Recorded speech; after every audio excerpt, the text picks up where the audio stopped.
The morning sun cast long shadows across the deck of the battleship Yamato, as Admiral Isoroku Yamamoto stood motionless, his weathered hands gripping the rail. It was May 28, 1942, and the most ambitious naval operation in Japanese history was about to unfold. Yet something gnawed at the corners of his strategic mind, a whisper of doubt that his subordinates seemed deaf to hear. Commander Minoru Genda burst through the bridge doors, his face flushed with excitement. "Admiral, the final intelligence reports confirm minimal American resistance at Midway.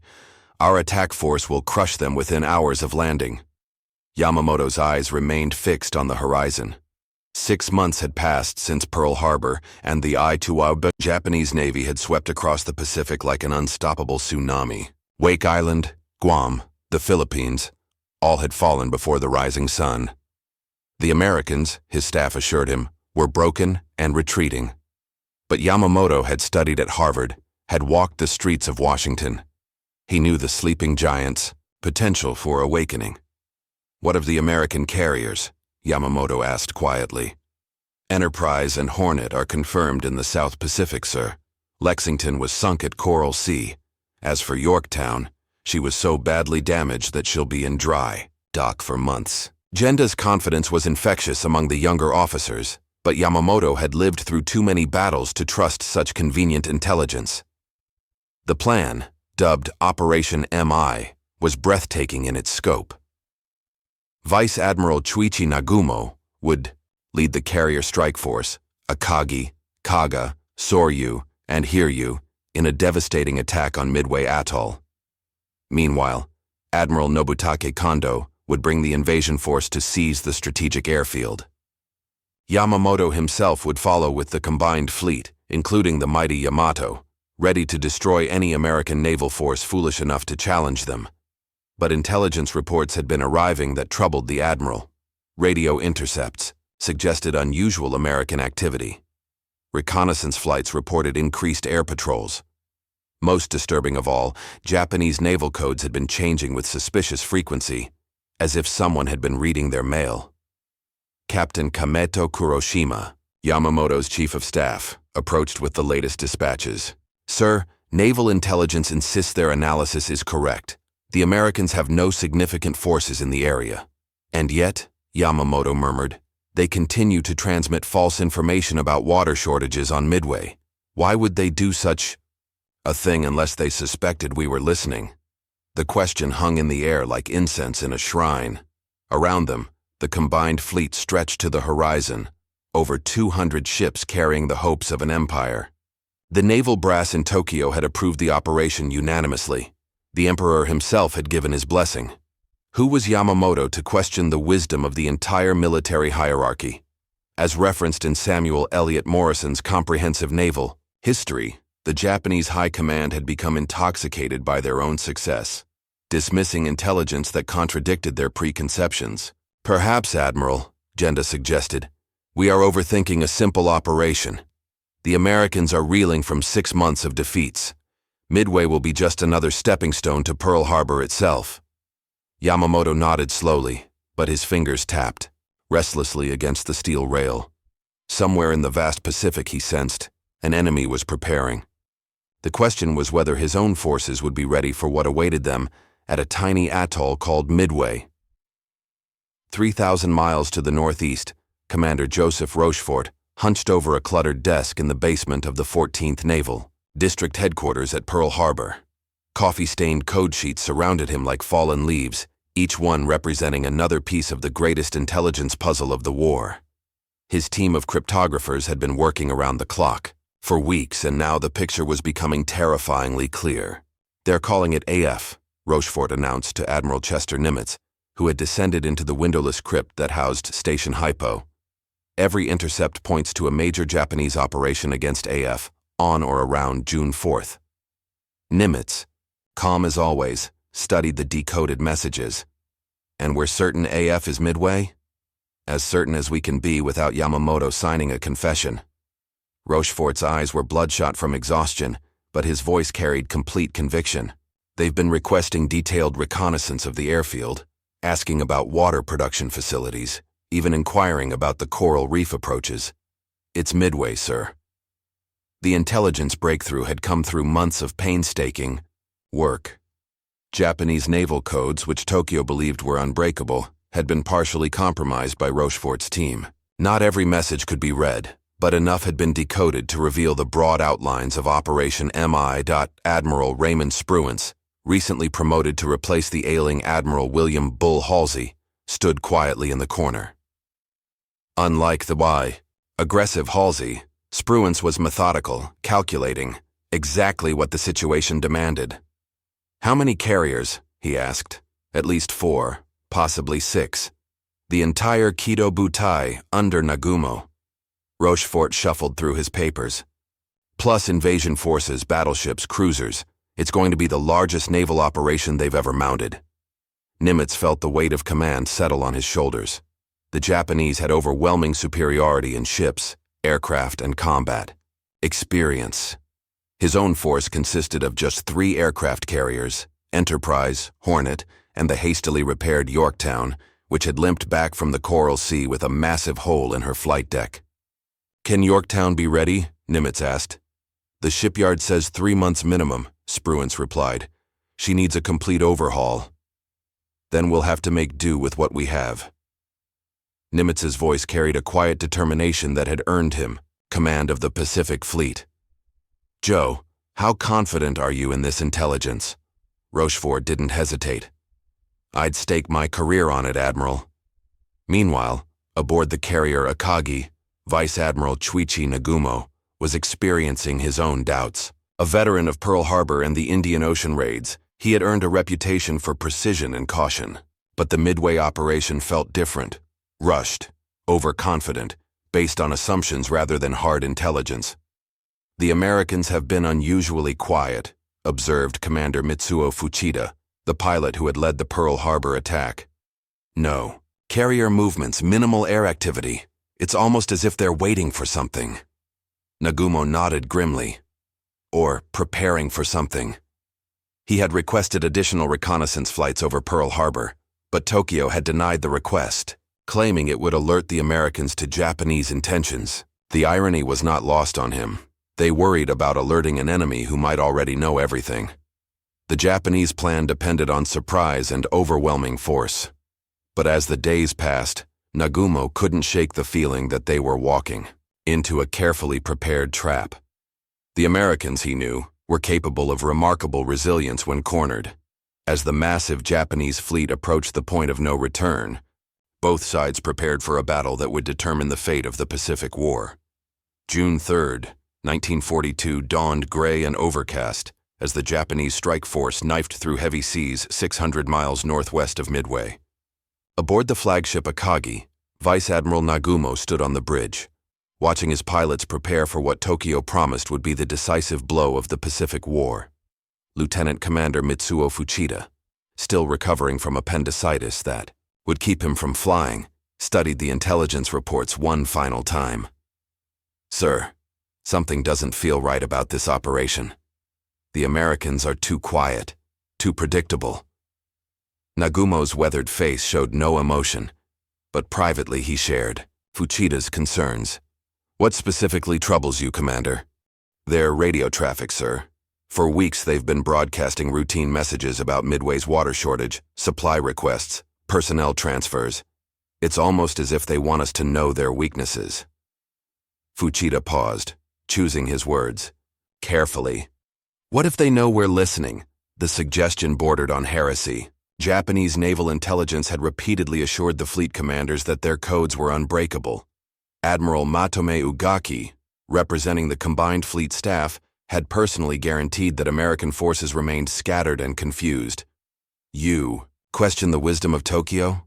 Nagumo asked quietly.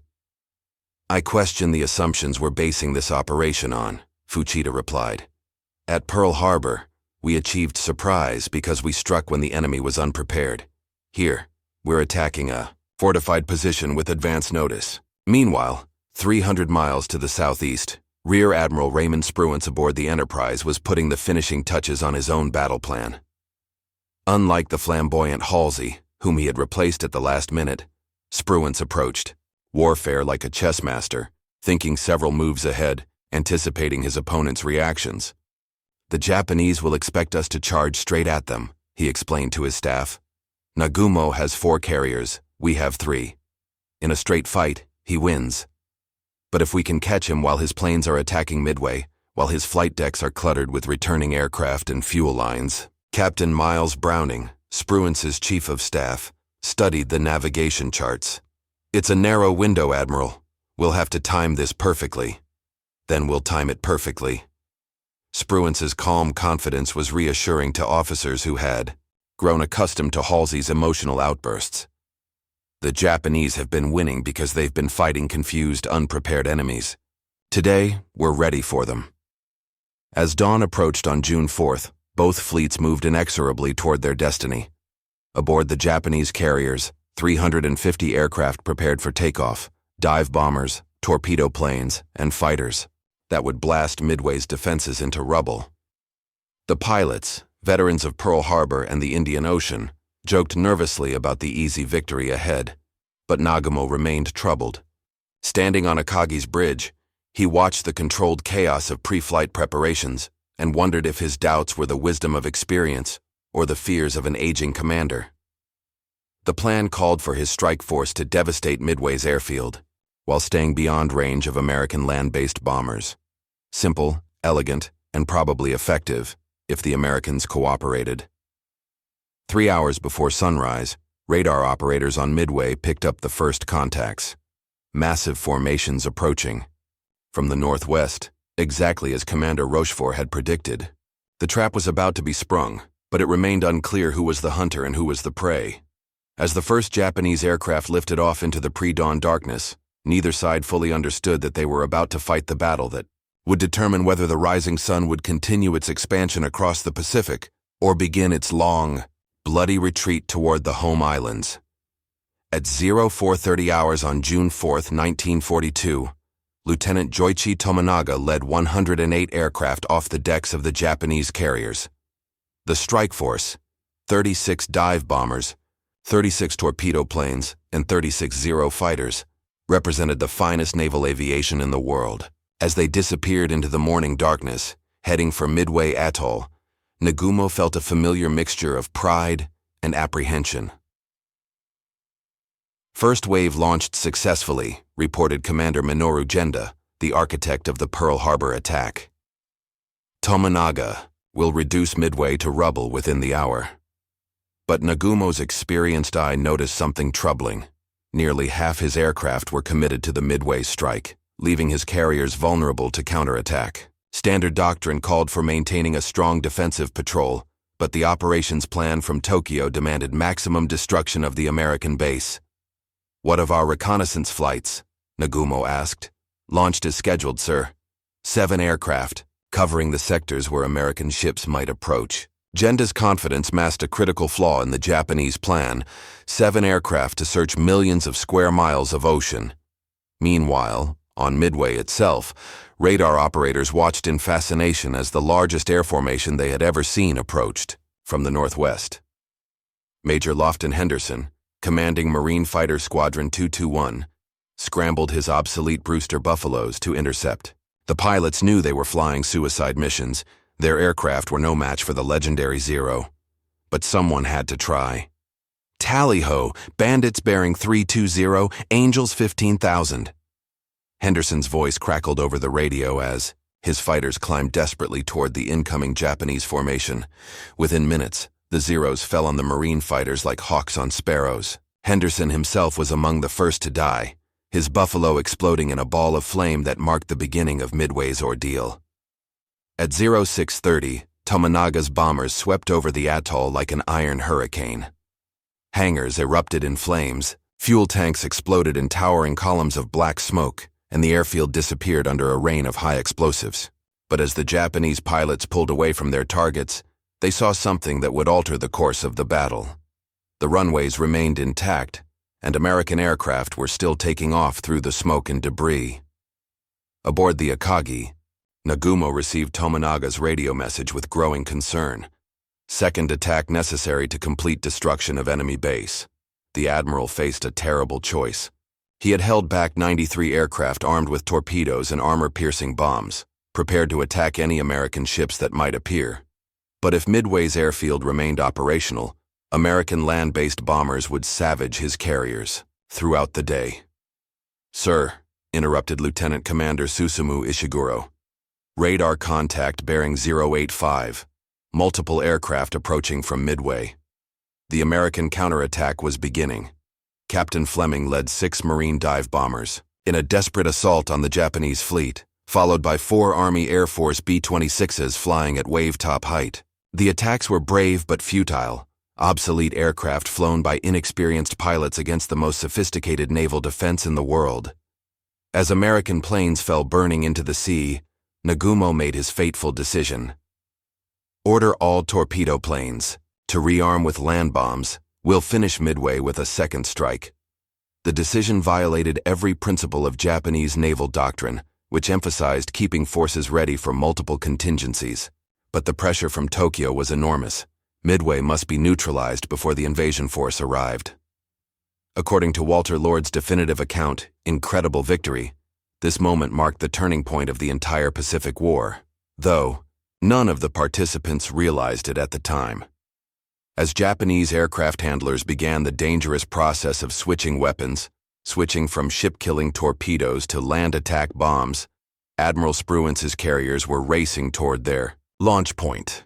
The American admiral had calculated that he could catch Nagumo's fleet while their aircraft were refueling and rearming, the most vulnerable moment in carrier operations.